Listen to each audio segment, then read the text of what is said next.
Hello दोस्तों। आप सभी दोस्तों का एग्री पावर जयपुर के ऑनलाइन प्लेटफॉर्म पर स्वागत है। जैसा कि आप सभी दोस्तों को पता है कि आज अपन लोग कृषि पर्यवेक्षक की एक T20 सीरीज स्टार्ट करने जा रहे हैं। तो आप सभी दोस्तों से उम्मीद है कि आप इसको बड़ा प्यार देंगे। तो चलिए भी आप लोगों को बता देते हैं कि आज अपनी क्लास स्टार्ट हो रही है कृषि पर्यवेक्षक के लिए T20 सीरीज। उसकी क्लास नंबर है 1। और आप दोस्तों को बताया जा रहा है कि जो अपना कृषि पर्यवेक्षक का कोर्स है ना, उसके ऊपर 5 जून तक, कब तक, 5 जून तक इतना अच्छा ऑफर चल रहा है कि जो 1499 रुपये का कोर्स था ना, वो मात्र और मात्र 999 रुपये में आपको दे रहे हैं हम। तो दोस्तों देर मत कीजिए, आप जल्द से जल्द हमारा ये कोर्स ले लीजिए। इसमें आपको रिकॉर्डेड लाइव क्लासेस वगैरह सब मिलेगा आपको। आपके लिए बहुत अच्छी शुरुआत होगी ये भर्ती के आने से पहले ही। तो दोस्तों इसके लिए आप सभी से उम्मीद होगी मुझे कि आप जल्दी से जल्दी इस कोर्स को ले लेंगे। और भाई यहाँ आपको बता दिया जाता है इसमें क्या वीडियो लेक्चर हैं, प्लस नोट्स हैं और टॉपिक वाइज टेस्ट है। सबसे अच्छी बात देखिए दोस्तों, और क्या है, प्रैक्टिस पेपर। तो आप अपनी तैयारी का इससे आंकलन भी कर सकते हैं। तो चलिए दोस्तों, कृषि पर्यवेक्षक की अगर आप लोग सिर्फ टेस्ट सीरीज लेना चाहते हो, मेगा टेस्ट सीरीज, तो मात्र और मात्र 499 रुपये में, कुछ नहीं लग रहा दोस्तों, सिर्फ और सिर्फ 499 रुपये में आपको मेगा टेस्ट सीरीज मिल रही है कृषि पर्यवेक्षक की। चलिए भी दोस्तों, आज का अपना पहला क्वेश्चन देखिए आप। क्वेश्चन नंबर 1 है अपना, राजस्थान में कम पैदावार का कारण है। देखिए आपको क्या बताना है, अपने राजस्थान में जो प्रोडक्शन कम होता है उसके पीछे क्या रीजन होता है। तो दोस्तों ऑप्शन नंबर ए है अपना कौन सा, अधिक तापमान। ऑप्शन नंबर बी है अपना कम मृदा उर्वरता। अपना ऑप्शन नंबर सी है कम व असमय वर्षा, या उपयुक्त सभी। तो देखिए दोस्तों, मैं आपको बता देना चाहूंगा, अपना जो राजस्थान है ना, वो क्या एक रेगिस्तानी इलाका है। कौन सा, रेगिस्तानी इलाका है। अपने यहाँ पे है ना 61.08% क्षेत्रफल पर क्या पाए जाते हैं, आप जिनको धरियन बोल देते हो, टिब्बे बोल देते हो, या रेगिस्तान मिलता है। तो आपको पता है रेगिस्तान में किस तरह की मृदा होती है, बुलई मृदा होती है। आपको भी पता है बुलई मृदा में उत्पादन अच्छा नहीं होता है। तो देखिए दोस्तों, अपना ऑप्शन नंबर ए दे रखा है क्या, अधिक तापमान। तो मैं आप लोगों को बता देना चाहूंगा, रेगिस्तानी इलाका है तो यहाँ पे वनस्पति भी नहीं होगी, यानी पेड़ पौधे नहीं होते। पेड़ पौधे कम होते हैं तो वर्षा भी कम होती है। वर्षा कम होगी तो आपको पता है टेम्परेचर अधिक होगा ही होगा। तो ऑप्शन नंबर ए तो अपना सही है बिल्कुल। ऑप्शन नंबर सेकंड देखिए अपना, कम मृदा उर्वरता। अब देखिए रेगिस्तानी इलाका है, मृदा कौन सी है, बुलई। तो आपको पता है बुलई मृदा की क्या होती है, उर्वरता क्या होती है, कम होती है। ऑप्शन नंबर अपना 3 देखिए, कम व असमय वर्षा। आपको मैं बता चुका हूं, रेगिस्तान वनस्पति रहित होता है, अगर पेड़ पौधे नहीं होंगे तो वर्षा तो होगी ही नहीं। तो देखिए अपने तीनों के तीनों ऑप्शन क्या है, बिल्कुल सही है। तो इसका राइट आंसर क्या होगा, उपयुक्त सभी। देखिए दोस्तों, राजस्थान में कम पैदावार का कारण है अधिक तापमान, कम मृदा उर्वरता, कम व असमय वर्षा, कम व असमय वर्षा, उपयुक्त सभी। तो इसका राइट आंसर क्या होगा, ऑप्शन नंबर 4। इसमें क्या आएगा, उपयुक्त सभी। तो आप लोगों को आशा है कि ये अच्छे से समझ आ गया होगा। ऐसे क्वेश्चन बहुत अच्छे होते हैं, थोड़ा स्टेटमेंट टाइप के होते हैं, आपको अच्छे से ध्यान रखना है। चलिए अपने नेक्स्ट क्वेश्चन में चलते हैं अपन लोग। क्वेश्चन नंबर सेकंड है अपना, निम्न में से रबी मौसम की दलहनी फसल है।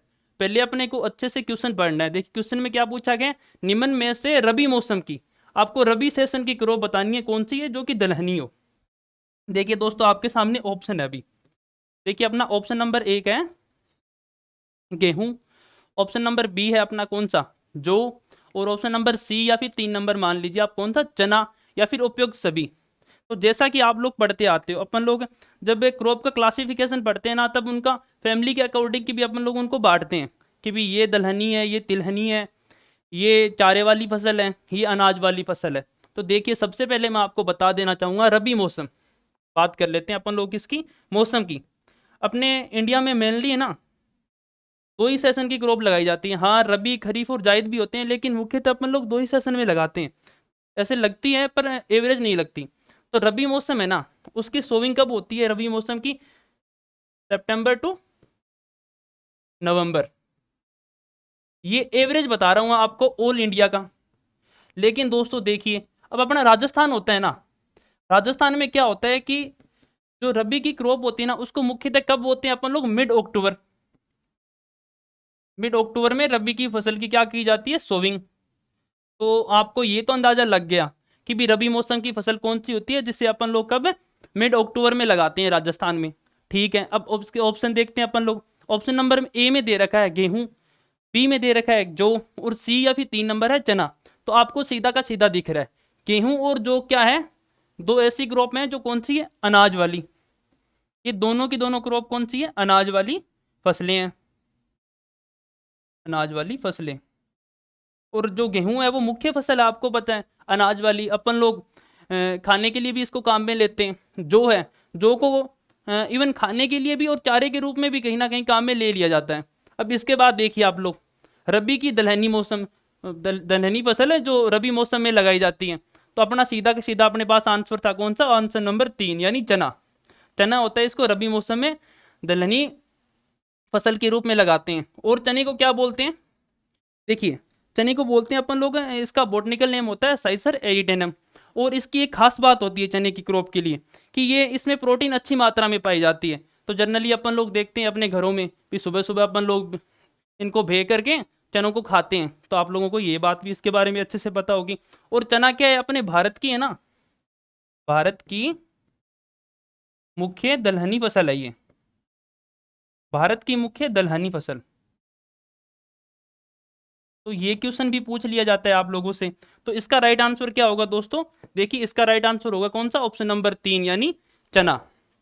तो आपको ये भी क्वेश्चन अच्छे से समझ आ गया होगा। चलिए अपने नेक्स्ट क्वेश्चन में चलते हैं अपन लोग। देखिए अपना क्वेश्चन नंबर 3 है, बहुत अच्छा क्वेश्चन है, हर कम्पिटेटिव एग्जाम में इससे पूछा जाता है। सुपरवाइजर के लिए बहुत अच्छा क्वेश्चन है ये। पीछे की विगत परीक्षाओं के अंदर भी इससे अच्छे खासे क्वेश्चन पूछे गए हैं। देखिए क्वेश्चन नंबर 3 क्या है अपना, राइजोबियम जेपोनिकम। देखिए मैं बता देना चाहूँ, ये क्या है, एक बैक्टीरिया है, बैक्टीरिया यानी जीवाणु है। इससे किस फसल के बीज को उपचारित करते हैं। देखिए इस बैक्टीरिया की एक प्रजाति दे रखी है और पूछा गया है किस फसल के बीजों को उपचारित करेंगे। देखिए ये बैक्टीरिया होते हैं, क्या काम आते हैं, राइजोबियम होता है, क्या काम आता है। राइजोबियम के बारे में आप लोग थोड़ा जान लीजिए। जो राइजोबियम होता है ना, वो अपनी जो दलहनी क्रॉप होती है ना, कौन सी, दलहनी, दलहनी फसलों की जड़ों के साथ इसका सहजीवन होता है, फसल की जड़ों के साथ सहजीवी के रूप में रहता है ये। और ये क्या करता है आपको पता है, आप सभी लोगों का ये क्वेश्चन रटा रटाया होता है कि ये नाइट्रोजन स्थिरीकरण करता है। बिल्कुल बहुत सही बात है, ये नाइट्रोजन स्थिरीकरण करता है। देखिए थोड़ा सा जान लीजिए, आपको पता है जो वातावरण में अपने को पता है नाइट्रोजन गैस पाई जाती है, कितनी, 78.08% पाई जाती है। तो वो क्या होती है, गैसीय फॉर्म में होती है। आपको पता है प्लांट है वो गैसीय फॉर्म में नाइट्रोजन नहीं ले पाएगा। तो ये बैक्टीरिया पता है आपको क्या करते हैं, जो गैसीय फॉर्म होती है ना उसको सॉलिड में बदल देते हैं। कि मतलब उसके साथ में कोई ना कोई और परमाणु या अणु जुड़ जाएगा, जिससे वो सॉलिड फॉर्म में आ जाएगी और अपनी मिट्टी में या फिर धरती पे आ जाएगी, जिससे वो प्लांट है ना जो यूज कर लेंगे। तो देखिए अब अपन लोग अपने क्वेश्चन पे आते हैं। देखिए क्वेश्चन में क्या लिखा हुआ है कि आपको बताना है राइजोबियम जेपोनिकम किस में यूज किया जाता है, भी बीजोपचार सीड ट्रीटमेंट वगैरह करते हैं। देखिए सबसे पहला अपना ऑप्शन है क्या, मेथी। ऑप्शन नंबर सेकंड अपना रिजका। ऑप्शन नंबर थर्ड अपना बरसीम। और ऑप्शन नंबर 4 अपना सोयाबीन। देखिए दोस्तों जो चारों क्रॉप दे रखी है ना, इनका आपको याद रखना है। सबसे पहले बता देता हूं मैं, सोयाबीन। देखिए भी इसका बिल्कुल एकदम राइट आंसर कौन सा है, सोयाबीन। इसमें कौन सा यूज में रखते हैं, राइजोबियम कल्चर, राइजोबियम जेपोनिकम।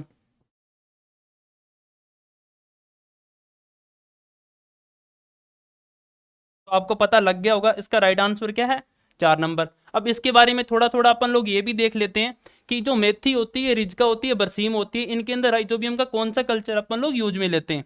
तो देखिए दोस्तों, जो बरसीम होती है ना, बरसीम, इसके अंदर कौन सा लेते हैं, राइजोबियम ट्राइफोलाई, या ट्राइफोलिकम भी पढ़ते हो आप। जो रिजका होता है और मेथी होता है ना, इन दोनों में कौन सा काम में लेते हैं अपन लोग, राइजोबियम मेलिलोटाई। तो दोस्तों आपको इसके आंसर के साथ साथ में ना इन चारों के बारे में भी ध्यान में रखना है कि मेथी और इचका के अंदर अपन लोग राइजोबियम मेलिलोटाई बैक्टीरियल कल्चर का यूज करते हैं। और अपना बरसीम होता है इसके लिए राइजोबियम ट्राइफोलिकम। और सोयाबीन होता है इसके लिए राइजोबियम जेपोनिकम। इसके अलावा मैं बता देता हूँ कुछ बीन्स होती हैं, आपको पता है, इसका बिल्कुल इजी सा है, राइजोबियम लेग्यू मिनेसम, बीन्स एंड लेग्यूम, जितनी भी अपने क्रॉप बच गई ना लेग्यूम की, उनके अंदर इसका यूज करते हैं अपन लोग एवरेज राइजोबियम लेग्यूमिनेसोरम। तो चलिए दोस्तों, इसका राइट आंसर मैं बता देता हूँ क्या है, ऑप्शन नंबर 4 इसका राइट आंसर था। चलिए अपने नेक्स्ट क्वेश्चन में चलते हैं। अभी देखिए मैं इसको थोड़ा अलग कलर से लिख देता हूँ ताकि आपको समझ में आ जाए। इसका राइट आंसर क्या है, ऑप्शन नंबर 4।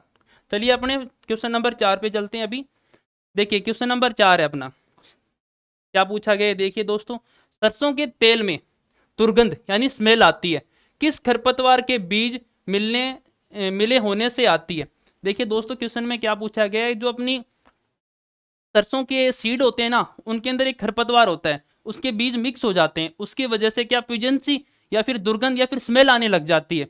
तो बताइए भी वो कौन सा खरपतवार है। देखिए अपना ऑप्शन नंबर 1 है सत्यानाशी, ऑप्शन नंबर 2 है गेहूंसा, ऑप्शन नंबर 3 है गोखरू और ऑप्शन नंबर 4 है अमरबेल। तो देखिए दोस्तों मैं आपको बता देना चाहूंगा, जो अमरबेल होती है ना, इसे क्या बोलते हैं अपन लोग, पूर्ण। ये एक परजीवी खरपतवार है, यानी दूसरे पौधे पे रह के अपना जीवन यापन करता है। इसे बोलते हैं अपन लोग क्या, पूर्ण तना, अच्छे से लिख देता हूं आपके लिए इसको, पूर्ण तना परजीवी खरपतवार। देखिए ये क्या है, पूर्ण तना परजीवी खरपतवार है, किसमें लगता है, अमरबेल रिज्का में। और इसका बॉटनिकल नेम क्या होता है, कुस्कुटा रिफ्लेक्सा। देखिए अब गोखरू की बात करते हैं। गोखरू का अपने मानव जीवन के अंदर है ना, इंसानों के अंदर बहुत अच्छा इसका एक उपयोग होता है या महत्व होता है। देखिए मैं बता देता हूँ वो क्या होता है। ये जो प्रजनन संबंधित जो बीमारियां होती है ना, उनके अंदर गोखरू का यूज किया जाता है। देखिए अब अपना ऑप्शन नंबर सेकंड क्या है। देखिए ऑप्शन नंबर सेकंड था अपना गेहूंसा। अब गेहूंसा के बारे में आपको पता है सभी को, इसे गेहूं का मामा भी बोलते हैं, गुल्ली डंडा भी बोलते हैं। इसका बॉटनिकल या साइंटिफिक नेम होता है क्या, फेलेरिस माइनर। ये किसके अंदर लगता है, गेहूं के अंदर। ये क्वेश्चन पूछे जाते हैं आपसे, आपको ध्यान रखना है। अब बच गया अपना ऑप्शन नंबर 1 ओनली, यानी कौन सा, सत्यानाशी। देखिए इसका राइट आंसर क्या है, सत्यानाशी। सत्यानाशी का बॉटनिकल नेम क्या होता है, आर्जिमोन मैक्सिकाना।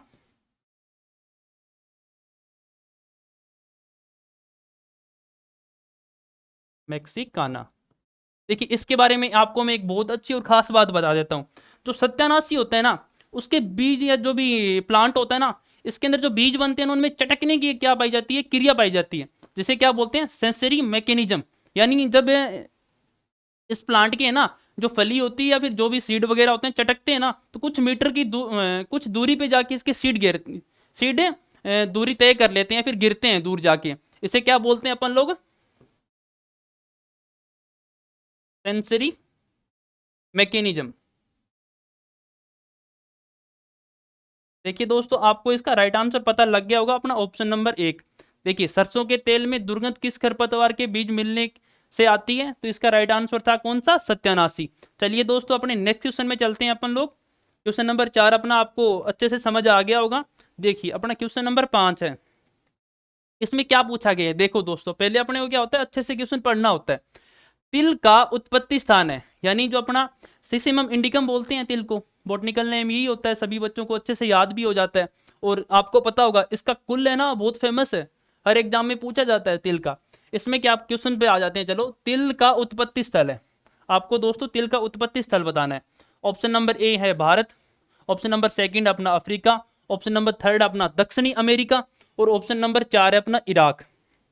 तो देखो दोस्तों मैं आपको एक बात बता देना चाहूंगा कि जो आपको ऑप्शन दिख जाते हैं, एक ऑप्शन तो अलग ही दिखता है बिल्कुल। तो इराक आपको पता है, आपने बहुत अच्छे से पढ़ रखा है, जो खजूर होता है ना अपना, खजूर, उसका उत्पत्ति स्थल होता है इराक। आपको अच्छे से याद कर लेना है। अब इराक के साथ में एक चीज और जोड़ूंगा, क्या, ईरान। ईरान में किसका होता है, अनार का। देख लो ये दो चीजें तो हो गई अपनी। अब अपना देखिए थर्ड ऑप्शन है क्या, दक्षिणी अमेरिका, सेकंड है अफ्रीका और एक है भारत। आपको अच्छे से पता है अपना जो आम होता है ना, आम, और क्या होता है अपना आंवला, इनका उत्पत्ति स्थल कौन सा है, भारत। और एक आप बेर भी ले लीजिए। अभी लास्ट ईयर है ना अपने एक क्वेश्चन आया था अपने सुपरवाइजर में कि निम्न में से स्वदेशी फल है, तो उसका ऑप्शन क्या था, राइट, बेर। देखिए अफ्रीका आ गया। अब आपको पता है ऑप्शन सिर्फ अपने पास बचा है कौन सा, एक। ये तो इसका राइट आंसर क्या होगा, अफ्रीका। तिल का उत्पत्ति स्थान कौन सा है, अफ्रीका। अब तिल के साथ साथ है ना आपको दो चीजें और याद रखनी है, मक्का और जवार होते हैं ना, मक्का प्लस जवार, इन दोनों का उत्पत्ति स्थान कौन सा होता है? अफ्रीका। बहुत अच्छा क्वेश्चन है ये, मक्का और ज्वार का बहुत अच्छे से पूछा जाता है कि इनका उत्पत्ति स्थान कौन सा होता है। तो इसका राइट आंसर क्या होगा? ऑप्शन नंबर सेकंड, कहाँ है ये? अफ्रीका। तो आपको ये अच्छे से समझ आ गया होगा। इराक किसका होता है? खजूर का। और भारत में आम, आंवला और बेर का होता है। तो आप लोगों को अच्छे से पता लग गया होगा किसका उत्पत्ति स्थान कहाँ कहाँ होता है। तो चलिए भी अपन इसका राइट आंसर जाता है सेकंड नंबर अपना। चलिए अपने नेक्स्ट क्वेश्चन में चलते हैं दोस्तों। अभी देखिए अपना नेक्स्ट क्वेश्चन है, देखो भी बड़ा अच्छा क्वेश्चन है, आपको अच्छे से पढ़ना है पहले इसको। आपको सबसे पहले खुद के अंदर एक चीज डेवलप करनी है कि अपने क्वेश्चन अच्छे से पढ़ना है, उसको पहले पढ़ना अच्छे से। कभी कभार क्या करते हैं पता है, अपन लोग पढ़ते ही नहीं है सही से। अभी देखो, अभी इसमें भी गलतियां हो जाती है। गेहूं की फसल में, गेहूं की फसल में पंक्ति से पंक्ति की दूरी सामान्यतः कितनी रखते हैं? अब देखो क्वेश्चन में क्या पूछा गया है, पंक्ति से पंक्ति यानी R into R, row into row की, न कि आर इंटू पी पूछी गई है इसमें, रो इंटू प्लांटिंग डिस्टेंस। या फिर आप रो की जगह लाइन भी यूज में ले लेते हो, तो मैं यहाँ पे एल भी लिख देता हूँ। देखिए भी अपना ऑप्शन नंबर एक क्या है, 22.5 into 10 centimetre, 10 into 22.5 centimetre, 10 centimetre या फिर 22.5 सेंटीमीटर। देखिए जनरली क्या होता है, जो गेहूं होती है ना उसके अंदर आर इंटू पी या फिर एल इंटू पी कितना रखते हैं अपन लोग? 22.5 इंटू 10 सेंटीमीटर।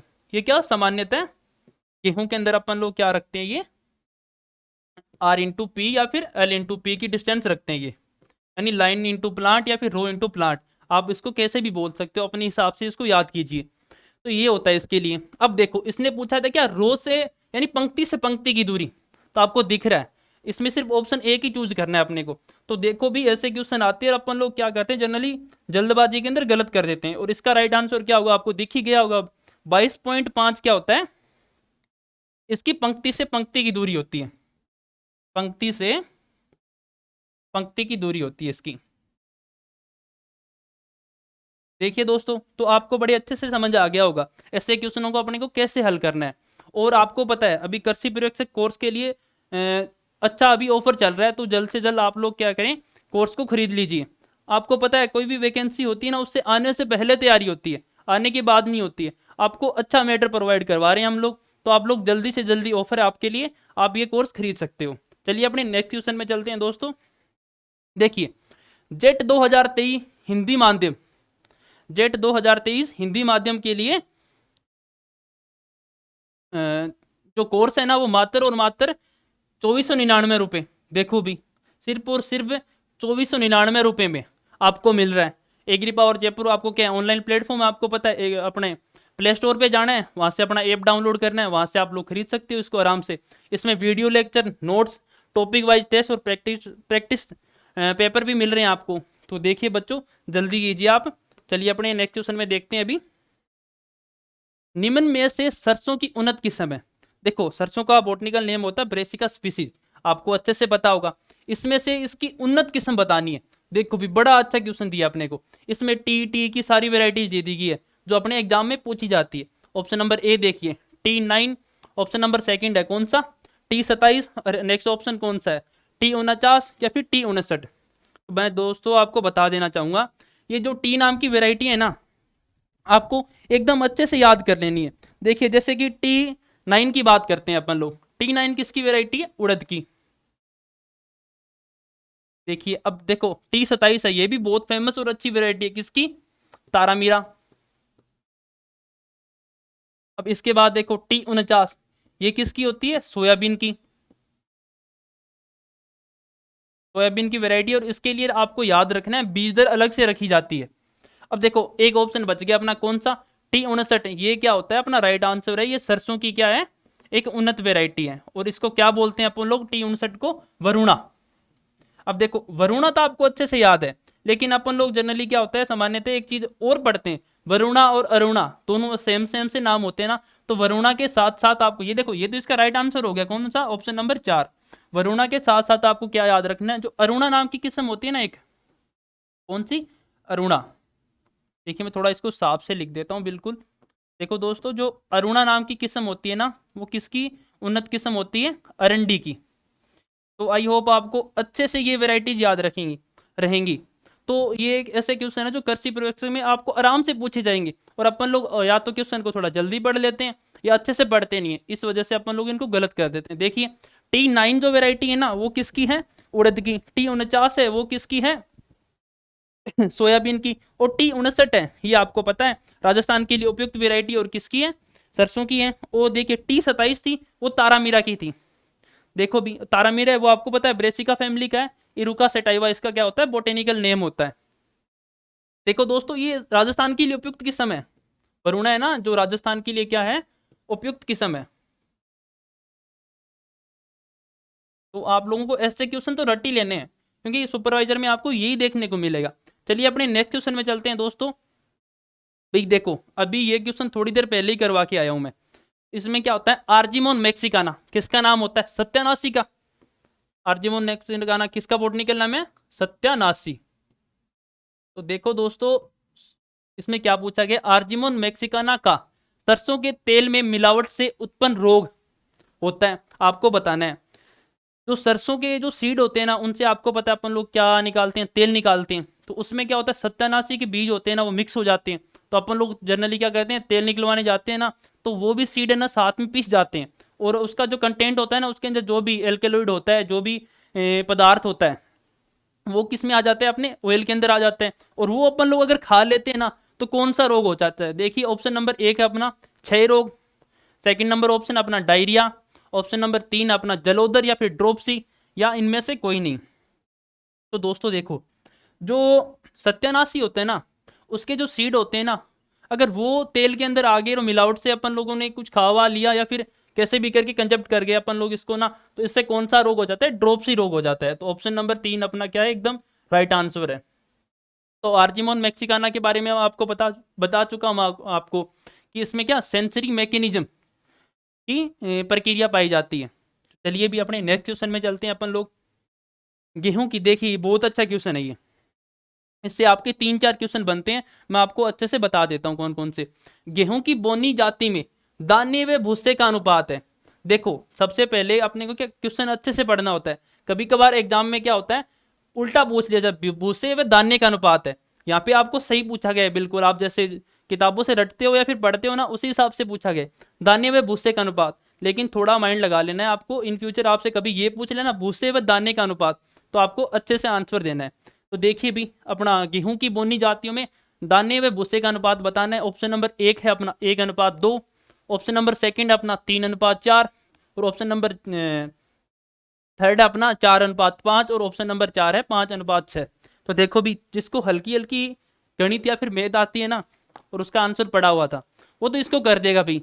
और जिसने भी थोड़ा भी दिमाग नहीं लगाएगा ना तो वो बच्चा क्या करता है इस क्वेश्चन को या तो गलत कर देता है या तुक्का मार के आता है। तो सबसे पहले देखो मैं एक छोटी सी चीज बता देता हूँ आपको। जो गेहूं की बोनी जाती हैं अब हमेशा से बोनी नहीं थी गेहूं, इसके अंदर कुछ डेवलपमेंट किया गया या फिर चेंजेस किए गए इसके अंदर।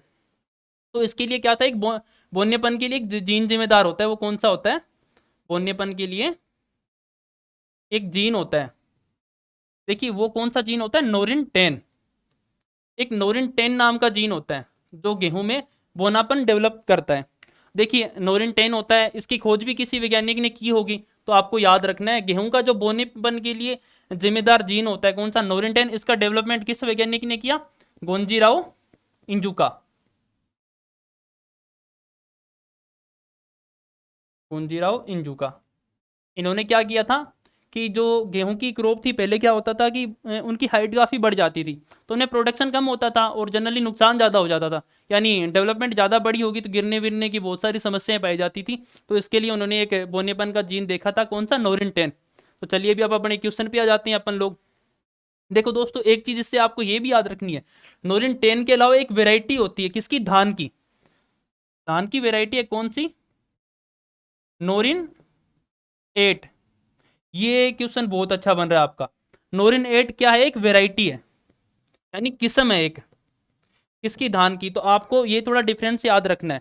तो देखिए भी अब अपना क्वेश्चन नंबर देखिए आंसर था इसमें, राइट आंसर क्या आ जाएगा, आप पढ़ के आए हो भी 1 अनुपात है भाई, बच्चों ने जनरली किताबों में या सर ने ये पढ़ाया होता है 1:1.25 क्या होता है, ये तो एक होता है ना, ये तो क्या होता है अपना सीड या फिर आप इसको ग्रेन मान लो। इसमें दाना दिया होता है, ग्रेन होता है, और 1.25 या फिर ये अनुपात किसका होता है, भूसे का। यानी जहां आपको एक बीज मिलेगा ना, वहां से 1.25 या फिर 1:25 आपको क्या भूसा मिलेगा। तो अपन लोग जब अच्छे से देखते हैं ना, तो यहाँ पे सीधा का सीधा दिख रहा है अपने को, ऑप्शन नंबर थर्ड है ना, ये इसका राइट आंसर होगा। अब 4 को आप है ना 5 से मल्टीप्लाई करोगे ना, तो 1 तक ही भाग जाएगा और बाद में 0.5 तक जाएगा, तो 1:1.25 इसका आंसर आता है यहाँ पे। तो इसका राइट आंसर कौन सा होता है, थर्ड। तो आपको भी अच्छे से इसके बारे में थोड़ा पता लग गया होगा भी, बोनेपन के लिए नोरिन 10 जीन है जो कि जिम्मेदार होता है, और इसकी खोज किसने की थी, गोंजीराव इंजुका नाम के वैज्ञानिक थे। और आपको नोरिन 10 के साथ में याद रखना है भी, एक नोरिन 8 नाम की वेराइटी होती है, किसकी होती है, धान की होती है। और बाकी आपके सारा डिस्क्रिप्शन आपके सामने है दोस्तों। इसका राइट आंसर होता है थर्ड। चलिए अपने नेक्स्ट क्वेश्चन में चलते हैं अपन लोग। नेक्स्ट क्वेश्चन देखिए अपना, क्वेश्चन में क्या दे रखा है देखो भी। सबसे पहले अपने को क्या होता है, अच्छे से पढ़ना होता है। 2 सिंचाई उपलब्ध होने पर गेहूं में दूसरी सिंचाई की अवस्था किस अवस्था पर करते हैं सिंचाई। देखो पहले अपने को क्वेश्चन अच्छे से पढ़ना है। इसने क्या पूछा है कि आपके पास 2 सिंचाई है, कितनी सिंचाइयां हैं, 2 सिंचाई। इसमें आप पहली तो करोगे, पहली इसने नहीं बताया कौन सी भी करते हैं, अपने को पता होना चाहिए। लेकिन आप पहली कर चुके हो, अगर एक और सिंचाई उपलब्ध है तो दूसरी कहाँ पे करोगे, यानी कौन सी स्टेज पे करोगे। तो इससे पहले आपको छोटी छोटी चीजें होती हैं पता होनी चाहिए भी, गेहूं के अंदर कितनी क्रांतिक अवस्थाएं होती है, यानी क्रिटिकल स्टेज होती है इरिगेशन की, या फिर ड्रोट, या फिर जिसके अंदर अपनी फसल परिपक्व हो जाती है, रफ स्टेज बोल देते हैं इसको। देखिए भी ये इसकी होती है 6 सिंचाई अवस्थाएं। तो देखिए अपने को सिर्फ 2 सिंचाई उपलब्ध है, तो मैं बता देता हूं आपको, अगर आपके पास सिर्फ और सिर्फ एक ही सिंचाई है ना, तो वो तो कहाँ पे करते हैं अपन लोग, CRI अवस्था पे करते हैं। अब इन्होंने पूछ लिया अभी आपके पास 2 सिंचाई है, तो आप दूसरी सिंचाई कौन सी अवस्था पे करोगे। तो आपको हमेशा ध्यान रखना है, जो दूसरी सिंचाई है ना अपन लोग कहाँ पे करेंगे, दानों की दूधिया अवस्था पर करते हैं। यानी अपना कौन सा ऑप्शन नंबर थर्ड है, इसका क्या है, राइट आंसर है। यानी जो मिल्किंग स्टेज होती है ना, उस पर दूसरी सिंचाई दे देंगे तो अपनी जो फसल है ना अच्छे से पक जाएगी। इसका राइट आंसर कौन सा जाता है, ऑप्शन नंबर 3। चलिए अपने नेक्स्ट क्वेश्चन में चलते हैं। देखिए अपना नेक्स्ट क्वेश्चन है कि नाइट्रोजन की कमी से पौधे का कौन सा भाग सबसे पहले प्रभावित होता है। आपको ये बताना है जो अपना प्लांट न्यूट्रिएंट होता है नाइट्रोजन, अगर उसकी कमी आ गई तो प्लांट के भाग होते हैं, आपको पता है पत्तियां होती है, पुरानी पत्तियां होती है, नई पत्तियां होती है, प्लांट का बीच वाला भाग यानी मध्य की कुछ नई पुरानी दोनों की मिक्सअप पत्तियां होती हैं भी। जो नई से क्या है, थोड़ी पुरानी, और पुरानी से नई है, यानी पौधे का मध्य का भाग बोल देंगे अपन लोग उसको, या फिर इनमें से कोई नहीं। ये तो देखो ऑप्शन कट ही हो जाता है। तो देखो दोस्तों जो न्यूट्रिएंट होते हैं ना, वो सोइल और प्लांट, इनके अंदर अपनी गति होती है ना, इनकी मोबिलिटी अलग अलग होती है। जरूरी नहीं है जो अपना प्लांट न्यूट्रिएंट होता है ना सोइल के अंदर बहुत अधिक गतिशील है, वो प्लांट में भी गतिशील हो, ये कोई भी जरूरी नहीं होता है। तो अपने को इसने किसका पूछा है, प्लांट का पूछा है। तो मैं देखो जनरली आपको छोटी छोटी चीजें होती है प्लांट के बारे में, न्यूट्रिएंट के बारे में बता देता हूँ कि जो प्लांट होते हैं ना उनके अंदर क्या होता है, NPK, ये क्या होता है, बहुत ज्यादा गतिशील होते हैं, इनकी गतिशीलता अधिक होती है। जिनकी गतिशीलता अधिक होती है ना, वो पुरानी पत्तियों पर अपना लक्षण प्रकट करते हैं। कौन सी पत्तियों पे, पुरानी पत्तियों पे। तो इसके बाद आपको जस्ट अपोजिट याद रखना है, जिनकी गति नहीं होती, यानी अगतिशील होते हैं कुछ, कौन से, कैल्शियम और बोरोन, ये क्या होते हैं, अगतिशील होते हैं। अगतिशील होते हैं तो कहीं चलेंगे फिरेंगे तो नहीं है। तो क्या होता है कि जो नई वर्दी होती है ना, शीर्षस्थ कलिका होती है, तो शीर्षस्थ कलिका होती है ना, जो ऊपरी ऊपरी कलिका होती है, उनके अंदर इनकी कमी के लक्षण दिखाई देंगे। अब इसके बाद क्या हो गया, जिंक आ गया। देखिए जिंक होता है ना, ये एक मॉडरेट होती है इसकी गति, यानी मध्यम गतिशील होता है। तो इसके जो कमी के लक्षण है ना, नई प्लस पुरानी दोनों पत्तियों पे दिखाई देते हैं। तो देखिए अब अपन लोग अपने क्वेश्चन पे आ जाते हैं, आपके सामने लिखे हुए कि नाइट्रोजन की कमी से पौधे का कौन सा भाग सबसे पहले प्रभावित होता है। तो देखिए अनपीके हो जाए, वो क्या होता है, अत्यधिक गतिशील होता है। तो इसका लक्षण जो कमी के कहाँ दिखाई देंगे, पुरानी पत्तियों पे। अब आपको ये भी पता है नाइट्रोजन होता है ना, ये क्लोरोफिल होता है ना अपना, उसका मुख्य वर्णक है। क्लोरोफिल का क्या है, एक मुख्य वर्णक है। आपको पता है क्लोरोफिल होता है, उसके अंदर नाइट्रोजन और मैग्नीशियम होते हैं, ये दोनों अपनी मुख्य भूमिका निभाते हैं उसके स्ट्रक्चर में। तो अगर इनकी कमी होगी तो आपको पता है क्या होगा, हरिमहीनता या फिर क्लोरोसिस होगा। देखिए क्लोरोफिल का मुख्य क्या है, ये वर्णक है, तो इसकी कमी हुई है, तो पुरानी पत्तियों पे क्या होगा, क्लोरोसिस हो जाएगा। तो अपना ऑप्शन नंबर 1 क्या आएगा, इसमें क्या आएगा, एकदम राइट आंसर आएगा। देखिए पुरानी पत्तियों पे क्या होता है, क्लोरोसिस दिखाई देता है या फिर हरिमहीनता। देखो दोस्तों, अभी आपको पता लग गया होगा कि भी प्लांट जो न्यूट्रिएंट होते हैं वो सोइल और अपनी जो प्लांट होते हैं इनके अंदर इनकी गति अलग अलग होती है, यानी डिफरेंट होती है। तो देखिए भी इसका राइट आंसर कौन सा जाता है, अपना ऑप्शन नंबर 1। चलिए भी अपने अब नेक्स्ट क्वेश्चन में चलते हैं। देखिए दोस्तों, अपना नेक्स्ट क्वेश्चन है कि कपास में बिनोला है। देखो भी सबसे पहले अपने को एक चीज यहाँ पे क्लियर कर लेनी है। अभी कपास को क्या बोलते हैं, सीड कॉटन, सीड कॉटन, और बिनोला को क्या बोलते हैं, कॉटन सीड। देखो जनरली अब जो बच्चे होते हैं ना ये डिफरेंस नहीं कर पाते हैं कॉटन सीड और सीड कॉटन में। देखो भी अब अपन लोग सबसे पहले बात करते हैं कि इसकी सीड कॉटन की। इसमें ये क्या इस शब्द से अपन लोग क्या समझ सकते हैं। देखो इसने बोल दिया, इसमें क्या है, एक तो सीड तो है ही है, और एक आपको अच्छे से पता होगा जो कपास का रेशा होता है उसे क्या बोलते हैं अपन लोग, लिंट। ठीक है, उसको क्या बोलते हैं, लिंट। तो सीड कॉटन किसे बोलते हैं, सीड प्लस लिंट। ये देखो मैं बना रहा हूं, ये है बीज, यानी इसका क्या है, सीड है। इसके ऊपर आपको ही पता है थोड़ा थोड़ा ऐसे रुई बोल देते हैं अपन लोग, या फिर रेसा होता है वो लगा रहता है। तो इन दोनों को सम्मिलित रूप से क्या बोलते हैं, सीड कॉटन। अब देखो अगर अपन लोग इस लिंट को हटा दें, यानी क्या कर देंगे, लिंट को हटा देते हैं यानी रिमूव कर देते हैं, तो क्या बचेगा अपने पास, सिर्फ सीड ही बचेगा। और इस बचे हुए सीड को क्या बोलते हैं अपन लोग, बिनोला। आपको पता है अपन लोग जानवरों को और इन जो अपने घर में पशु वगैरह होते हैं उनको खाने के लिए भी देते हैं बिनोला। तो देखिए अगर आप लोग सीड कॉटन का जो पार्ट होता है ना, सीड प्लस लिंट, उसमें से अगर आप लोग लिंट रिमूव कर देते हो तो अपने पास क्या बचता है, सिर्फ सीड बचता है कपास का, उसे क्या बोलते हैं अपन लोग, कॉटन सीड। तो देखो भी इसमें क्या पूछा गया, कपास में बिनोला है कितने परसेंटेज होता है। तो आपको ये तो दिख गया सबसे ज्यादा का भाग किसने कवर कर रखा है, सीड ने। तो लिंट होता है वो हल्का फुल्का सा भाग कवर करता है। तो देख लो भी ऑप्शन के हिसाब से बता दो भी सीड ने कितना एरिया कवर कर रखा है इसमें, 65 से 70%, 75 से 80%, या 80 से 85%, या 85 से 90%। तो देखो दोस्तों अपने को सीधा का सीधा दिख रहा है इसके अंदर कि जो 65 से 70% एरिया होता है ना, या फिर जो परसेंटेज होते हैं अपने कहाँ पे, कॉटन सीड के अंदर, वो किसके होते हैं, सीड कॉटन के अंदर सीड कितने परसेंटेज होता है, 65 से 70%। ये लो भी अपने पास क्या आ गया, ये तो था अपना सीड। अब इसके बाद क्या बच गया, जो बाकी मात्रा बच गई वो किसकी होगी, रेसे की, यानी लिंट की।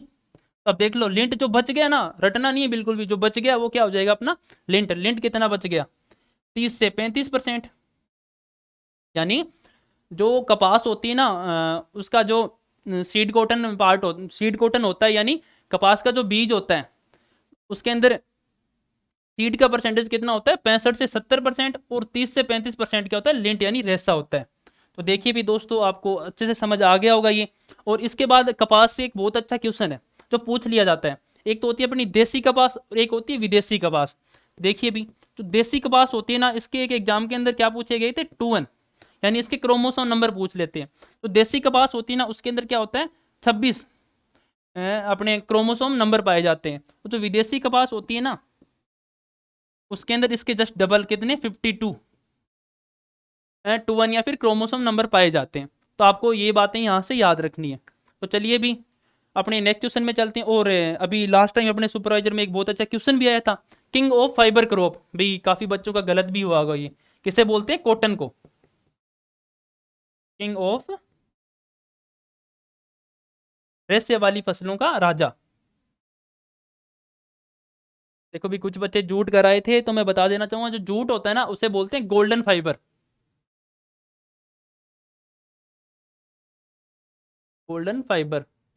और अपने कपास को क्या बोलते हैं अपन लोग, सिल्वर फाइबर। तो चलिए भी इसका राइट आंसर कौन सा था, ऑप्शन नंबर 1। अपनी अपन लोग दोस्तों अभी नेक्स्ट क्वेश्चन में चलते हैं। अपना क्वेश्चन नंबर 13 है कौन सा, RSG 888 उन्नत किस्म है चने की, अरंडी की, अरहर की, या फिर मक्के की। तो देखिए भी जो जनरली जो किस्में होते हैं ना, जो इनके इंग्लिश में नाम दिए होते हैं ना, उनके अंदर इनका राज छुपा होता है भी, इनका अपन लोग कहाँ से रिलेट कर सकते हैं। तो आप लोग पढ़ो ना, थोड़ा रिलेट कर लिया करो। देखो भी दोस्तों बताओ कि ये किसकी उन्नत किस्म है, चने की, अरंडी की, अरहर की, या फिर मक्का की। देखो तो इससे अपन लोग सीधा सीधा अपने को इसमें जी दिख रहा है, तो आप लोग यहाँ से क्या लगाओगे, ग्राम, यानी ये किसकी उन्नत किस्म है, चने की। तो अपना ऑप्शन नंबर एक क्या होता है इसका राइट आंसर। भाई अब इसका कोई और नाम भी होगा, इतनी अच्छी किस्म है, जिक्र है, या तो आपको पता है एक एक दो दो नाम तो होते ही हैं इनके। तो जो ये चने की जो किस्म है ना, ये RSG 888, इसका नाम क्या होता है, एक दूसरा नाम भी होता है, इसका नाम क्या है, अनुभव, अनुभव। और ये दुर्गापुरा से, कहाँ से, दुर्गापुरा से डेवलप की गई है। देखो भी अब इतने इसके डबल नाम भी हैं, और अपने को डेवलपमेंट का भी बता दिया है इसने, तो कुछ खास बात भी होगी इसमें। तो देखो भी ये क्या होता है, मैं ये नहीं बोलूँगा मुख्य किस्म है, लेकिन ये इसके अंदर एक गुण पाया जाता है। मुख्य किस्म इसकी मैं अलग बताऊंगा इसके लिए।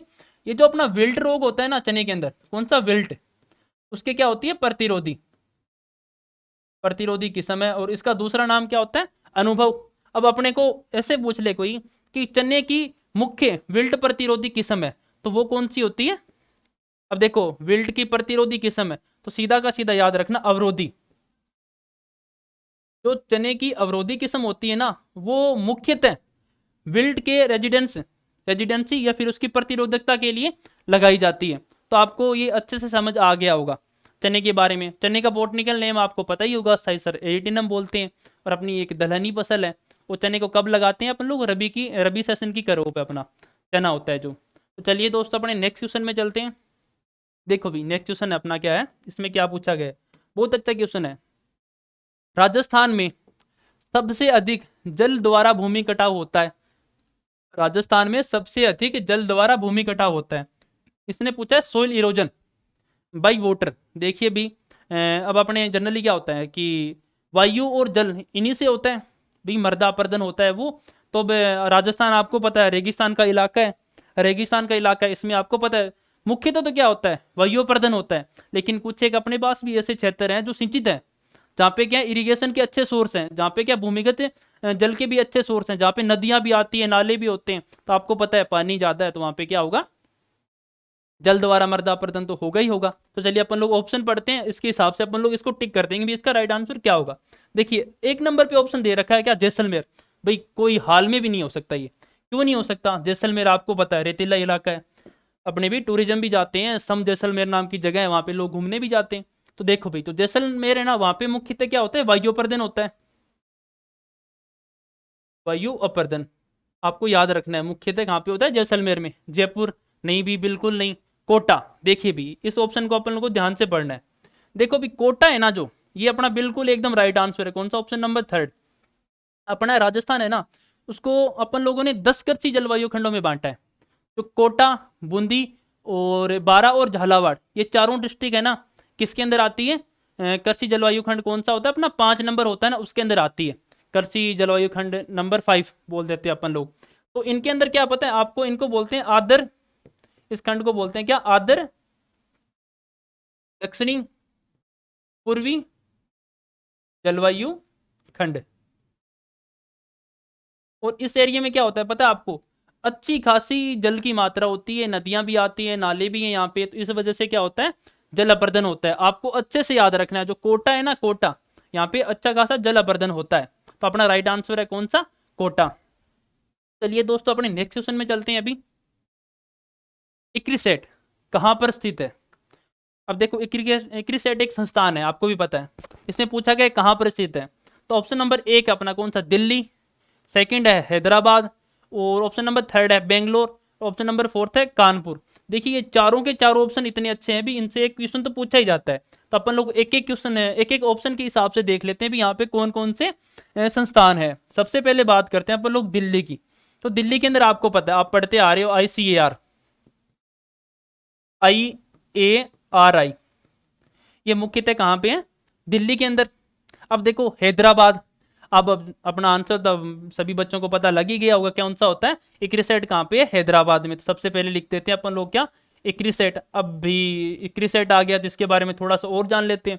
इक्रिसेट कब बना या फिर इसकी स्थापना कब हुई, तो ये कब हुई थी, 1972 में। ठीक है दोस्तों। अभी देखिए बेंगलोर के बारे में आ गया अपने पास। तो अपन लोग काफ़ी सारी वेराइटीज पढ़ते हैं हॉर्टिकल्चर के अंदर, एग्रोनॉमी के अंदर। जो बेंगलोर का एक इंस्टीट्यूट है कौन सा, IIHR, Indian institute of horticulture research. ये कहाँ पे? हसरगटा बेंगलोर, हसरगटा बेंगलोर। अब भाई बच गया अपना लास्ट ऑप्शन। ये 3 4 ऑप्शन तो अपन ने अच्छे से बता दिए भी, क्योंकि अपने ये रटे रटाए होते हैं। कानपुर बच गया। तो देखो दोस्तों, कानपुर होता है ना, वहां पे क्या है? भारतीय दलहनी फसल अनुसंधान केंद्र, अनुसंधान केंद्र। जो अपनी लेग्यूम क्रॉप होती है ना, उनका रिसर्च सेंटर कहाँ पे है? कानपुर के अंदर। और यहाँ से जो वेराइटीज डेवलप होती है, उनको पता है आपके, उनके आगे क्या लगा होता है? IPM लगा होता है। तो देखिए दोस्तों, इसका राइट आंसर कौन सा जाता है अपना? इसका राइट आंसर आता है अपना ऑप्शन नंबर सेकंड। कहाँ पे? हैदराबाद के अंदर क्या है? इक्रिसेट अपना स्थित है, जो 1972 के अंदर बना था। तो आपको भी ये सारे के सारे जितने भी इंस्टीट्यूट है ना, आपको इनको अच्छे से याद रखना है। चलिए भी अपने नेक्स्ट क्वेश्चन में चलते हैं अपन लोग। क्वेश्चन नंबर 16 है, देखिए, राजस्थान में कौन सी फसल तिलहन उत्पादन में प्रथम स्थान पर है? देखो भी, तिलहन यानी कि तेल का उत्पादन होता है उससे। ऐसी कौन सी क्रॉप है जो राजस्थान में सबसे ज्यादा लगाते हैं? सीधी सी बात है, जो राजस्थान की जलवायु के लिए उपयुक्त होगी, इन निम्न किस फसलों में से उसी को लगाएंगे। देखिए अपना ऑप्शन नंबर 1 है कौन सा? सरसों। ऑप्शन नंबर सेकंड अपना कौन सा? मूंगफली। ऑप्शन नंबर थर्ड कौन सा? अपना तिल। ऑप्शन नंबर फोर्थ है अपना कौन सा? सोयाबीन। तो दोस्तों मैं आपको बता देना चाहता हूँ, जो इसका राइट आंसर होगा ना, ये तो होगा, देखो भी सीधा सा बता देता हूँ आपको, क्या? सरसों। सरसों है जो राजस्थान की मुख्य तिलहन उत्पादन फसल है। तो आपको इसके बारे में, एक सरसों का अनुसंधान केंद्र भी है, वो कहाँ पे स्थित है ये भी पता होना चाहिए। तो देखो भी, तो सरसों का अनुसंधान केंद्र है ना, ये सुपरवाइजर 2018 में आया था शायद क्वेश्चन, सरसों का अनुसंधान केंद्र कहाँ स्थित है। तो ऐसे क्वेश्चन आपको छोड़ने नहीं है, जो विगत परीक्षाओं में आ चुके हैं ना, उनको आपको अच्छे से पढ़ना है। तो ये कहाँ पे है? सेवर भरतपुर, सेवर भरतपुर में स्थित है। चलिए भी अपना ये 2 4 ऑप्शन और दे रखे हैं, इनके बारे में थोड़ा देख लेते हैं। इसका राइट आंसर तो कौन सा हो जाता है? सरसों। भी सरसों अपनी जो है ना, राजस्थान की मुख्यतः तिलहन उत्पादन फसल है। देखिए सोयाबीन, इसको क्या बोलते हैं अपन लोग? वंडर क्रॉप भी बोलते हैं। इसको क्या बोलते हैं? Wonder crop. अब सोयाबीन को आप बहुगुणन संपन्न फसल भी बोल सकते हो। कैसे, क्यों बोलते हैं इसको? देखिए सबसे पहले, बहुगुणन संपन्न फसल, क्योंकि यह है ना, तिलहन प्लस दलहन दोनों के अंदर आती है। मतलब अपन लोग सोयाबीन का ऑयल भी काम में लेते हैं, और सोयाबीन दलहनी फसलों में आती है, मतलब एक प्रोटीन का अच्छा सोर्स भी है ये। आपको ये भी पता होगा, तिलहन और दलहन की बात चल गई है, सोयाबीन से क्या बनता है? एक सोया प्रोडक्ट बनता है, उसे क्या बोलते हैं? Soya milk. ये भी सुपरवाइजर में आया हुआ एक क्वेश्चन, आपको अच्छे से याद रखना है इसको। सोया मिल्क किससे बनता है? अपने सोयाबीन से। यानी इसमें जो 1 किलो क्वांटिटी होती है ना सोयाबीन के, सोयाबीन की, उससे 7.5 किलो क्या बना सकते हो आप लोग? Soya milk. अगर किसी को इसके बारे में थोड़ा ज़्यादा जानना है ना, तो सीधा सा मैं बोल के बता देता हूँ आपको। 1 किलो सोयाबीन से अपन लोग क्या कर सकते हैं? जनरली 7.5 किलो सोया मिल्क बना सकते हैं। अगर भाई क्वेश्चन थोड़ा घुमा के पूछ लिया जाए कि 1 किलो सोयाबीन से कितना फ्लेवर्ड, सिर्फ फ्लेवर पूछा है उसने, फ्लेवर्ड सोया मिल्क बना सकते हैं, तो वो इसका डबल हो जाता है। यानी 7.5 और जोड़ दो उसमें, एवरेज 14 से 15 किलो फ्लेवर्ड मिल्क भी बना सकते हैं। देखिए अभी अपना तिल है, तिल के बारे में जनरली क्या क्वेश्चन पूछा जाता है आपको पता है? इसका कुल पूछ लेते हैं, पेडिलियस ही होता है। मूंगफली, मूंगफली आपको ही पता है, मूंगफली राजस्थान में अच्छी इसका अच्छा खासा उत्पादन होता है। और मूंगफली 2 तरह की पाई जाती है। किस्में होती है इसकी, एक तो झुमका वाली और एक विस्तारित किस्में होती है। तो भी आपको इसके बारे में अच्छा खासा पता होगा। तो इस अपना राइट आंसर क्या जाता है? राजस्थान में कौन सी फसल तिलहन उत्पादन में प्रथम स्थान है? कौन सा? सरसों। चलिए भी अपने नेक्स्ट क्वेश्चन में चलते हैं अपन लोग। इसका मैं आंसर टेक कर देता हूँ दोस्तों। देखिए इसका राइट आंसर कौन सा है? Option number 1। देखिए भी अपना नेक्स्ट क्वेश्चन, खड़ी फसल में, क्वेश्चन नंबर 17 है, खड़ी फसल में ठोस उर्वरक देने की विधि नहीं है। सबसे पहले अपने को अच्छे से क्वेश्चन पढ़ लेना है। जो खड़ी फसल होती है, ठीक है, अपनी फसल लगा दी अपन ने, खड़ी है वह, उसके अंदर ठोस उर्वरक देने की विधि नहीं है। यानी इसके अंदर जितनी विधियां दे रखी है ना, उसमें से एक विधि ऐसी है जो ठोस उर्वरक की नहीं है। देखिए ऑप्शन नंबर 1 कौन सा है? पर्णीय छिड़काव।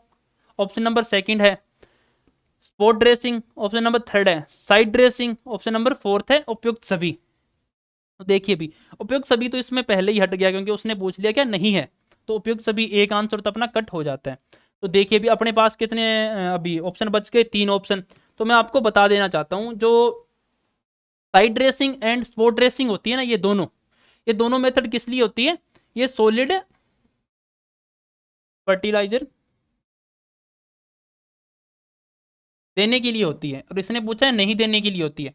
ये दोनों की दोनों मेथड सॉलिड फर्टिलाइजर है वो देने के लिए होती है। देखिए साइड ड्रेसिंग क्या होता है, अपन लोग देखते हैं जनरली क्या होता है, जो अपने कूडों में या फिर खाई के अंदर जो क्रॉप्स फसलें लगाते हैं ना, उनके साइड के अंदर अपन लोग क्या करते हैं, जो अपने उर्वरक होते हैं उनको डाल देते हैं या फिर लगा देते हैं। इसी तरह आप देखिए स्पॉट ड्रेसिंग क्या होता है, ऑन दी स्पॉट, यानी जो क्रॉप होती है उसके जस्ट पास में अपन लोग स्पॉट पे ड्रेसिंग कर देते हैं उर्वरक की।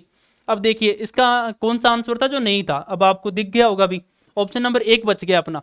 जो पर्णीय छिड़काव होती है ना, ये भी ठोस उर्वरक देने की विधि नहीं है। अब आपको ये बात भी अच्छे से पता होगी, मुख्यतः अपन लोग किसका छिड़काव करते हैं, पर्णीय मतलब पत्तियों के ऊपर किसका छिड़काव करते हैं, कौन से उर्वरक का, तो वो कौन सा उर्वरक होता है आपको ध्यान रखना, कौन सा, यूरिया। अब देखो यूरिया का पर्णीय छिड़काव करते हैं, बहुत अच्छी बात है, लेकिन इससे एक दो क्वेश्चन और बन जाते हैं। अब अपने को पूछेंगे कि भी पर्णीय छिड़काव के लिए जो यूरिया होती है उसके अंदर बाई यूरेट की मात्रा कितने प्रतिशत होनी चाहिए, यानी कितने प्रतिशत तक हो सकती है तो फसलों को नुकसान नहीं पहुंचाएगा। तो सामान्यतः आपको सीधा पूछ लेना कि यूरिया के अंदर बाई यूरेट की मात्रा कितने परसेंट होती है, तो आपको याद रखना है क्या, बाई यूरेट की मात्रा या फिर परसेंटेज कितना होना चाहिए, 1 देखिए दोस्तों 1.5% से क्या कम होना चाहिए। अब देखो बंदा थोड़ा स्मार्ट होगा तो अच्छे से पूछेगा, वो बोलेगा अभी मैं पर्णीय छिड़काव कर रहा हूँ किसके अंदर, फसलों के अंदर, यानी एग्रोनॉमिकल सस्य विज्ञान की जो फसलें हैं ना उनके अंदर कर रहा हूँ, तो भाई इसके अंदर अलग से बता। तो इसके अंदर आप लोगों को क्या बताना है कि इसके अंदर 0.50% से अधिक बायूरेट की मात्रा यूरिया के अंदर नहीं होनी चाहिए, किस लिए, पर्णीय छिड़काव के लिए। अब आपको थोड़ा सा अलग इससे और क्वेश्चन पूछेगा इसके अंदर से, तो क्या पूछ सकता है कि भी अपना जो सीट्रस होता है या फिर जो भी अपने खट्टे फल होते हैं, कौन से, सीट्रस, इसके अंदर बायूरेट की मात्रा बताओ भी, यूरिया के अंदर कितनी रखोगे, तो अपन लोग बोल दें कितनी, 0.25%। तो भी इसका राइट आंसर ऑप्शन का आपको अच्छे से लिख दिया है मैंने, कौन सा, ऑप्शन नंबर 1। खड़ी फसल में ठोस उर्वरक देने की विधि नहीं है, कौन सी नहीं है, पर्णीय छिड़काव, इसके अंदर अपन लोग ठोस उर्वरक नहीं देते। बाकी की बच गई 2, कौन सी, spot dressing and side dressing, ये दोनों मेथड किसकी है, ठोस उर्वरक देने की है, उपयुक्त सभी इसका आंसर हो ही नहीं सकता। और देखिए पर्णीय छिड़काव के लिए मुख्यतः कौन सा उर्वरक अपन लोग काम में लेते हैं, वो है यूरिया। और यूरिया के बारे में आपको बायूरेट के बारे में पूछ सकता है कि इसमें बायूरेट परसेंटेज एवरेज कितना होना चाहिए, 1.5% से कम। अगर आपको पूछ ले फसलों के अंदर जो एग्रोनॉमिकल क्रॉप होती है उनके अंदर किससे अबो नहीं होनी चाहिए इसकी मात्रा, तो 0.50% से अधिक नहीं होनी चाहिए। और सीट्रस के अंदर पूछे भी आप पर्णीय छिड़काव कर रहे हो यूरिया का, तो 0.25% से अधिक इसकी मात्रा नहीं होनी चाहिए इसमें। तो आपको अच्छे से ये क्वेश्चन समझ आ गया होगा। चलिए भी अपने नेक्स्ट क्वेश्चन में चलते हैं अपन लोग। अभी देखिए भी अपना नेक्स्ट क्वेश्चन है अपना नेक्स्ट क्वेश्चन है क्वेश्चन नंबर 18। रिचके के चारे में पाचनशीलता का प्रतिशत होता है। तो रिचके का चारा होता है ना उसमें पाचनशीलता का प्रतिशत होता है, यानी भी उसके पचने की क्षमता होती है, कितने प्रतिशत है, देखिए 20 से 25%, 35 से 40%, 45 से 50% और 65 से 68%। तो इससे पहले आपको मैं एक छोटी सी बात बता देता हूं, जो रिचका होता है ना, रिचका एक चारे वाली फसल है।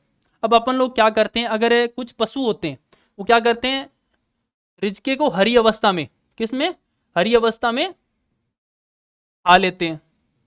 तो क्या होता है कि उनके आफरा आ जाता है, यानी उनका पेट फूल जाता है, उसके अंदर गैसेस वगैरह भर जाती है।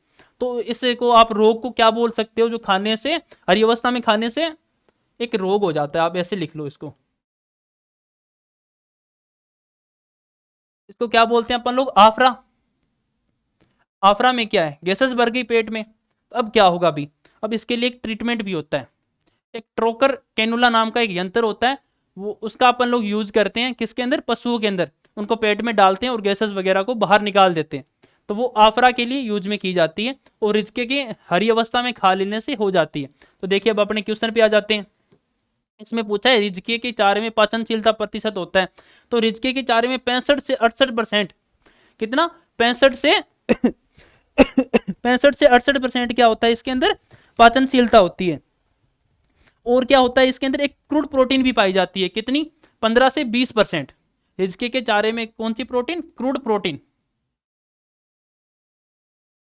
क्रूड प्रोटीन भी पाई जाती है, कितनी 15 से 20%। तो आपको ये बातें इसके बारे में याद रखनी है। और इसका ऑप्शन नंबर 4 क्या है, एकदम राइट आंसर है। रिजके के चारे में पाचनशीलता का प्रतिशत होता है कितना 65 से 68%। और इसके अंदर क्रूड प्रोटीन पाई जाती है, कौन सी क्रूड प्रोटीन पाई जाती है, कितने परसेंटेज 15 से 20%। अगर इसको पशु हरी अवस्था में खा लेते हैं तो होने वाला रोग कौन सा होता है, आफरा। इसके लिए क्या ट्रोकर कैनुला का यूज किया जाता है। तो आपको अच्छे से ये क्वेश्चन भी समझ आ गया होगा। तो चलिए दोस्तों अपने नेक्स्ट क्वेश्चन में चलते हैं। देखिए क्वेश्चन नंबर 19 है अपना, आपको बताना है कि मक्का की फसल में R इंटू पी यानी रो इंटू प्लांटिंग डिस्टेंस रखते हैं। देखो भी अच्छे से पढ़ दो, मक्का की फसल में R इंटू पी बतानी है, ठीक है दोस्तों। तो देखिए जो मक्का की फसल होती है ना उसके अंदर R इंटू पी कितनी रखते हैं, option number 1 65 into 25 metre, option number second है 30 into 10 centimetre, option number third अपना 45 into 15 centimetre, option number fourth अपना 60 इंटू 25 सेंटीमीटर। देखो भी सबसे पहले आप लोगों को पता होना चाहिए कि जो अपना एग्रोनॉमिकल क्रॉप होती है ना उनको अपन लोग डेंसिटी में लगाते हैं, तो उनकी प्लांटिंग एंड रो की डिस्टेंस होती है ना वो एवरेज सेंटीमीटर में ही होती है। अब अपन लोग जब हॉर्टिकल्चर की बात करते हैं ना तो अब आपको पता है एक एक करके प्लांट लगाते हैं, तो उनके अंदर जो प्लांटिंग डिस्टेंस या फिर गड्ढों की दूरी होती है ना वो मीटर में होती है। तो इसमें जो मीटर वाला ऑप्शन है ना वो तो काट दो भाई, सबसे पहले ही काट दो। 65 इंटू 25 मीटर दिया हुआ है, इसको काट दो, काट दिया अपन ने। अब देखो ऑप्शन नंबर सेकंड है अपने पास क्या 30 इंटू 10 सेंटीमीटर। एक ट्रिक बता रहा हूं आपको अच्छे से याद करने की। जो दलहनी क्रॉप होती है ना मुख्यतः, कुछ एक का अलग होता है वो आप अलग अलग अपने हिसाब से पढ़ लेना, लेकिन मुख्यतः जितनी भी दलहनी क्रॉप होती है ना उनके अंदर कितनी प्लांटिंग डिस्टेंस पाई जाती है 30 इंटू 10 सेंटीमीटर। मुख्यतः दलहनी फसलों के अंदर 30 इंटू 10 सेंटीमीटर प्लांटिंग डिस्टेंस पाई जाती है। इसके बाद देखिए आप जो सरसों होती है ना सरसों सरसों के अंदर भी अपन लोग क्या 30 इंटू 10 सेंटीमीटर प्लांटिंग डिस्टेंस रखते हैं। अब इसके बाद देखो भी 45 इंटू 15, 45 इंटू 15 किस में रखते हैं, बाजरा में, और किस में, ज्वार में। ज्वार में बीज उत्पादन के लिए, सीड प्रोडक्शन के लिए प्लांटिंग डिस्टेंस रखते हैं कितनी 45 इंटू 15 सेंटीमीटर। ऑप्शन नंबर अपना कौन सा बच गया, एक। Fourth number 60 into 25 centimetre. मक्का की R इंटू पी या फिर रो इंटू प्लांटिंग डिस्टेंस या पंक्ति से पंक्ति और पादप से पादप या पौधे से पौधे की दूरी कितनी होती है 60 इंटू 25 सेंटीमीटर। ऑप्शन नंबर 4 क्या है अपना, एकदम राइट आंसर है। अभी देखो भी इसके बारे में छोटा सा एक क्वेश्चन पूछ लेते हैं कि भी अपने को 1 हेक्टेयर में अपन ने क्या किया 60 इंटू 25 सेंटीमीटर की दूरी के हिसाब से अपन ने मक्का की क्रॉप लगा दी, तो कुल कितने पादप निकले। तो आपको पता है इसका एक सूत्र होता है क्षेत्रफल बटे प्लांटिंग डिस्टेंस यानी R इंटू पी। तो जब आप लोग है ना क्या करोगे क्षेत्रफल बटे प्लांटिंग डिस्टेंस निकालोगे तो आपको कितना आंसर आएगा या फिर कितने फसलों की संख्या कितनी आएगी 66,666 क्या होती है अपने प्लांट लग जाते हैं 1 हेक्टेयर के अंदर। तो आपको ये अच्छे से समझ आ गया होगा। तो चलिए भी इसका राइट आंसर है कौन सा, ऑप्शन नंबर 4। अपने आज के सेशन के लास्ट क्वेश्चन में चलते हैं अपन लोग, क्वेश्चन नंबर 20। देखिए भी बहुत अच्छा क्वेश्चन है, इससे अपने काफी सारे क्वेश्चन क्लियर भी हो जाएंगे। सूरजमुखी का कुल होता है, आपको फैमिली बतानी है किसकी, सूरजमुखी की। सूरजमुखी का क्या होता है, बॉटनिकल नेम होता है हेलियंथस एनस। देखिए भी क्वेश्चन नंबर 20 का अपना ऑप्शन नंबर ए है एपीएससी। अब मैं बता देता हूँ एपीएससी को क्या बोलते हैं और नाम क्या होता है, अम्बेली फेरी, अम्बेली फेरी। और अपना ऑप्शन नंबर सेकंड है कौन सा, एस्ट्रेसी। एस्ट्रेसी को क्या बोलते हैं, कंपोजिटी भी बोलते हैं। अब देखो अपना ऑप्शन नंबर 3 है पेडिलियसी। पेडिलियसी को और कोई नाम नहीं लेते अपन जनरली। ऑप्शन नंबर 4 अपना फेबियसी। फेबियसी को क्या बोलते हैं अपन लोग, लेग्यूमिनेसी। तो देखो भी सूरजमुखी का कुल होता है तो मैं आपको अच्छे से बता देना चाहूंगा एस्ट्रेसी। इसका राइट आंसर क्या आएगा तो एस्ट्रेसी फैमिली है ना वो सूरजमुखी एस्ट्रेसी फैमिली के अंदर आती है। एक तो अपना देखो राइट आंसर तो हो गया सेकंड, यानी इसके अंदर क्या आता है सूरजमुखी। अब सूरजमुखी के अलावा अपन लोग जब फ्लावर पढ़ते हैं ना, तो एक बहुत अच्छा फ्लावर है जो क्या होता है, जो अपना जिसका नाम क्या होता है, गेंदा, जिसको गेंदा बोलते हो आप लोग, या फिर इंडियन रोज भी बोल देते हो इसको। तो इन दोनों की फैमिली कौन सी होती है, एस्ट्रेसी और कंपोजिटी। और आपको एक अच्छी सी बात बता दूं मैं, दुनिया के अंदर जितनी भी मेडिसिनल क्रॉप है ना, वो सबसे ज्यादा किसके अंदर आती है, एस्ट्रेसी या फिर कंपोजिटी कुल के अंदर आती है। अब अपना ऑप्शन नंबर सिर्फ एक बचा है, एपीएससी या अम्बेली फेरी। आपको पता है इसके अंदर क्या आएगा, गाजर, जीरा, धनिया, ये मुख्यतः क्रॉप किस में आती है, एपीएससी या अम्बेली फेरी में। तो दोस्तों आज के अपने ये मुख्यतः T20 सीरीज के 20 क्वेश्चन थे। आई होप आपको अच्छे लगे होंगे। तो आप प्लीज़ वीडियो को लाइक करना, कमेंट करना और शेयर करना, और हमारे चैनल को सब्सक्राइब करना न भूलें। Thank you everyone.